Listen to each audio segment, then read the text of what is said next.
အားလုံးပဲမင်္ဂလာပါညီကိုရေကဲဖြုတ်ကိုတော့နေတိုင်းတော့လုံးဝပတ်တီးတစ်လုံးနဲ့တူအောင်မြင်မှုမနေ့ညရရှိထားပါတယ်ဗျ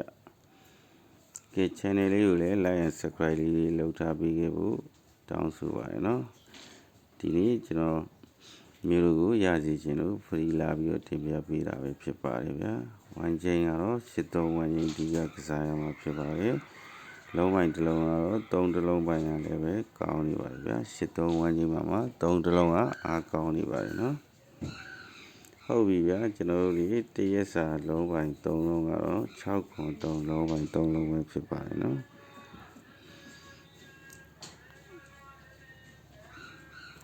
ကျွန်တော်တို့ထိုးခွဲအနေနဲ့ကတော့63ခွန်3ကို main တင်ကစားပါခင်ဗျာအရင်အနေနဲ့ကတော့6ခွန်6 8ခွန်8ကိုထည့်ကစားပါဒီနေ့မှာကျွန်တော်တို့လုံးပိုင်းအနေနဲ့က6ခွန်